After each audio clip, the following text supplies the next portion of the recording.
Hi, I'm Rob, and today we're going to talk about making cuttings from plants. As you can see here, this is a variety of different plants that I already have going. Many of them are already started. I'm going to be talking about the general procedure for making plant cuttings. This doesn't work for every plant, but does work for most things. To begin, we're going to need some supplies. And here I have isopropyl alcohol for cleaning the cutting shears and knife.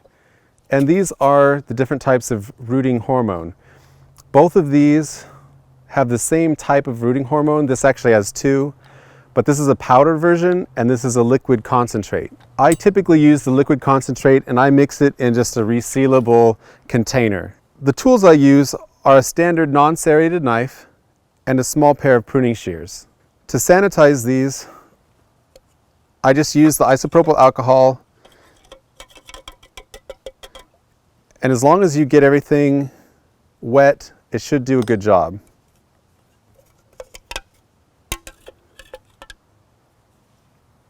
Here we have a branch off of a yew tree. This particular species is Taxus baccata. I wanted to show you with this piece of plant that there are three different types of cuttings that you can make. There are hardwood cuttings that are like this, that are usually more than 2 years old and have a bark covering. The second type of cutting is called a semi-hardwood cutting. Now, this is an example here where you can actually see this is the growth from last year. It's not completely covered with bark. You can see this area is starting to dry, but then it still has some of the green, fresh surface like you would expect in the current year's growth. Then right at the tip, we have these, which actually started to grow this year. Now this does not have any bark at all and is called a softwood cutting. To make a hardwood cutting, I would actually take a piece of this and cut it off. As you can see, I've cut the hardwood portion of this branch off. I would remove all of the growth off of the hardwood cutting. As you can see, there aren't any leaves. I mean, there's a few pieces at the top, which is fine. But once you do this, many types of plants are difficult to tell which is the top and which is the bottom. Most people like to cut an angle on one surface and a flat on the other. This way you can see there's a point at the bottom and a flat at the top. Some people like to put an angle at the top so that the water doesn't sit on there when you're watering them.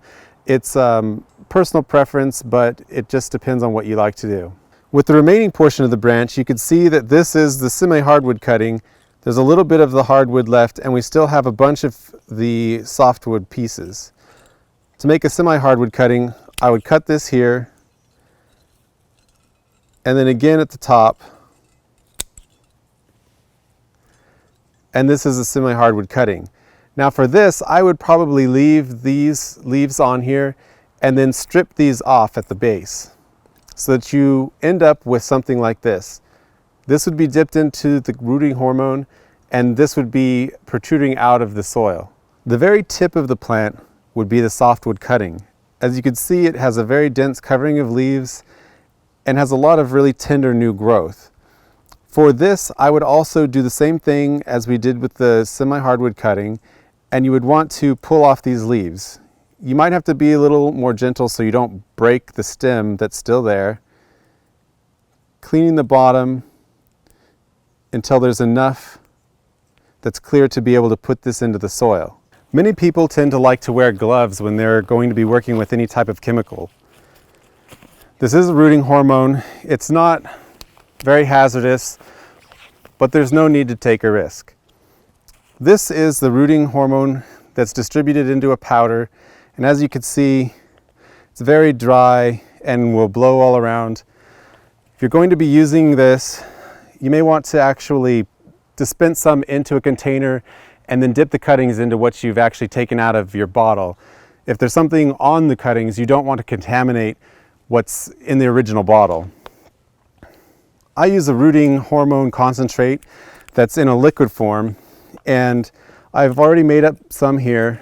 The instructions are in the pamphlet that come with this. I tend to use Dip and Grow rooting hormone concentrate, and this particular one has what is called indole 3-butyric acid and naphthenaic acid as well.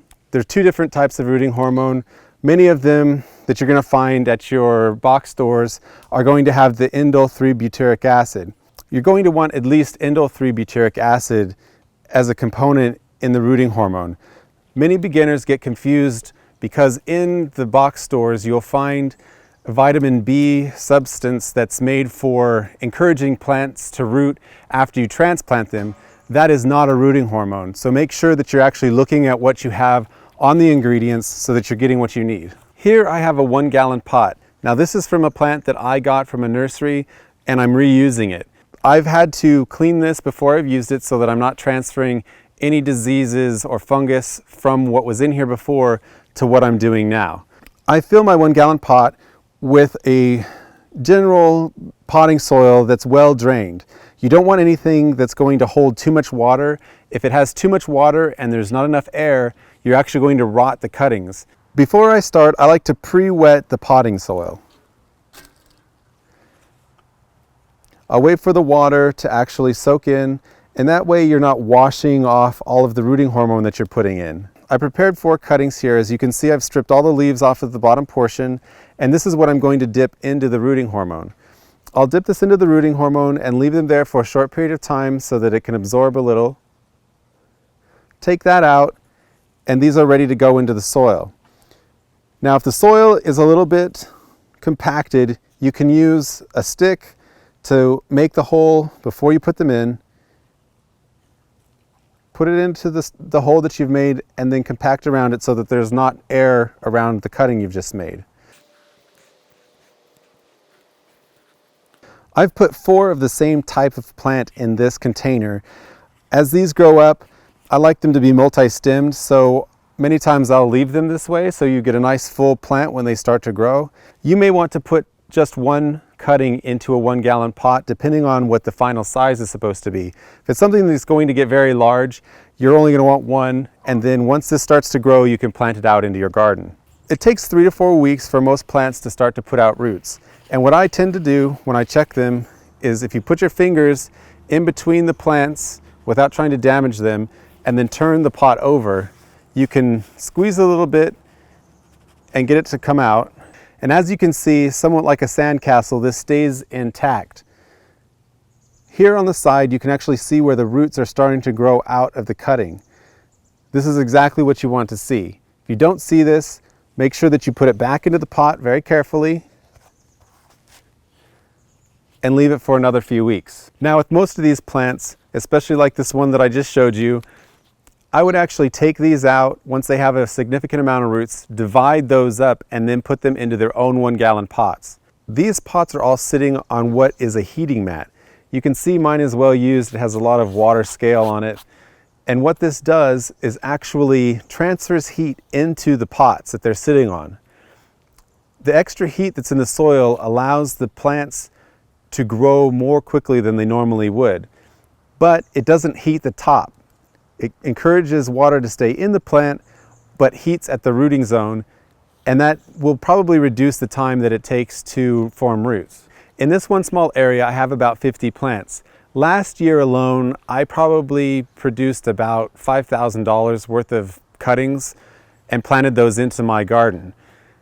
Now that's a significant savings, and because we have such a large space, I wouldn't be able to afford to buy enough plants to landscape that whole area.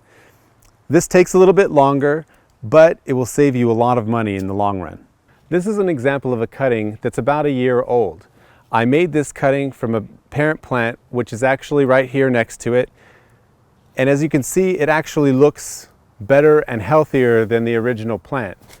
The reason that is that this plant is getting older, more woody. The roots may have a little bit of a problem, but this is nice and fresh. It's growing quickly, and it will probably live longer than the original plant.